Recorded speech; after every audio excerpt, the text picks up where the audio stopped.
Hello everybody and welcome to another video. This time we're going to take a look at the Praktica MTL50. This is possibly my favourite film camera at the moment, partly because this was the first SLR I ever owned way back in 1985, and although that particular model didn't last, I've managed to track down an identical one, and I must admit really happy with the results that I'm getting. So let's take a look.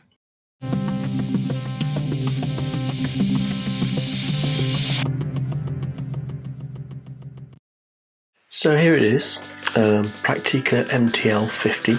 So this is a 35mm camera, SLR, but more on that in a moment.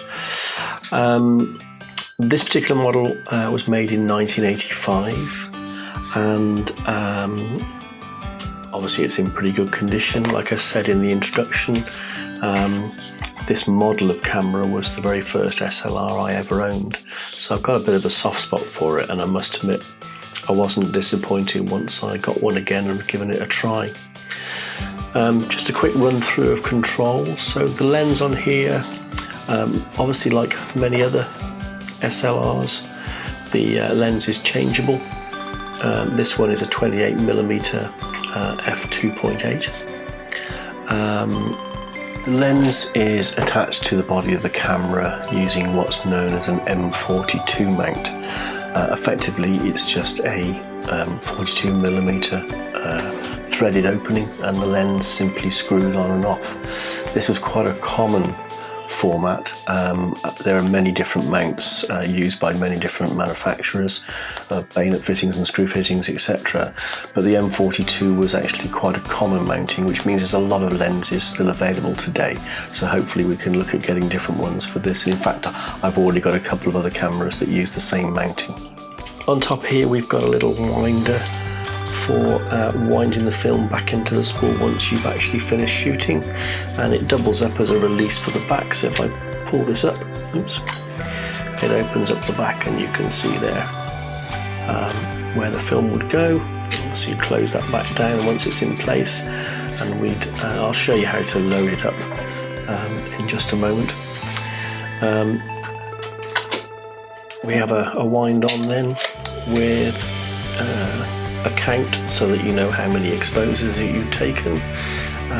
The lovely noise when you press the shutter. Do like that. Never get tired of that noise. So as you can see, it's gradually winding on. Okay, we have a hot shoe on top for a flash. And I do have a flash that fits this, so I might end up using that at some point. On top here then we have got our shutter speed settings. You may be able to make out there, it goes from 1/1000th of a second right the way down to bulb, in other words open whilst you're holding down the shutter. And then we have another roll here which is for ASA, in other words the speed of the film, which I've talked about in some of my other videos. So you can adjust that here. Now that doesn't physically do anything to the way the shot's taken. This camera has a built-in light meter. So if you're curious to know about light meters, then obviously have a look at some of my other videos. This is built into the camera, so basically the way it works, you would choose both your shutter speed, and you would choose obviously your focus, and you would choose your aperture size. Point that at your subject, and then press and hold this button, and what happens is inside you can see there are two red arrows to the right. If the red arrow that's pointing down is lit only, that means the exposure is overexposed, it's too much, so you'll need to either close up the aperture a little bit or speed up the shutter.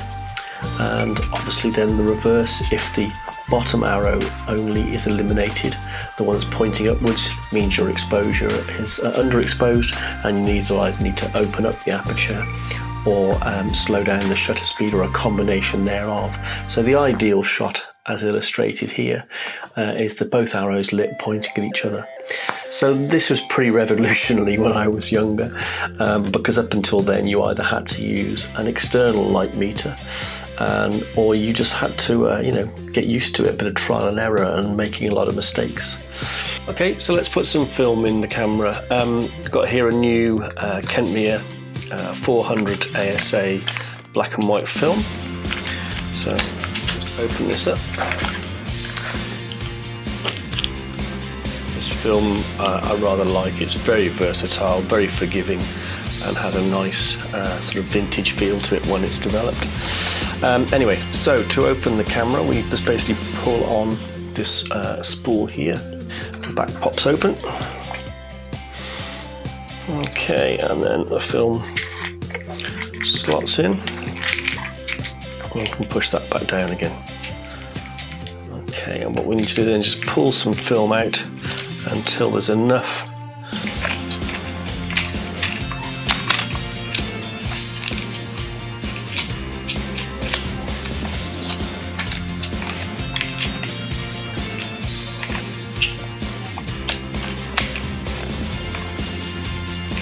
make sure that the sprockets are into the sprocket holes, and just let it pull on a little bit.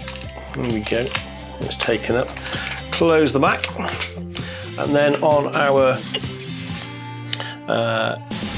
shot indicator here, you'll see it's actually less than the 1, so we've just got to basically shoot some blank shots. I'm just going to cover my hand over it so it's obvious they're blank, and wind on until we get to number 1.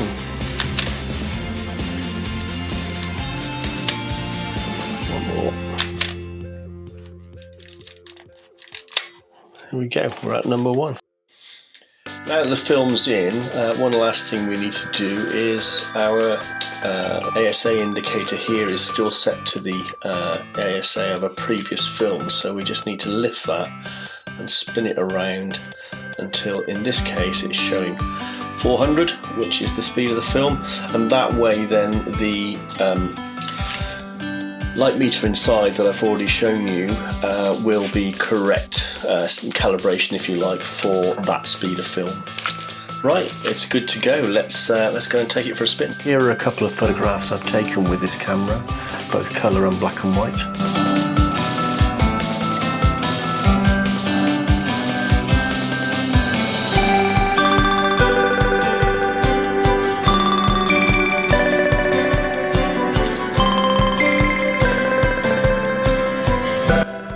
And that's it. Thanks once again for watching, really appreciate it. Please like and subscribe to the channel, share the videos, comment, it's all really appreciated. But in the meantime, see you next time. Thank you.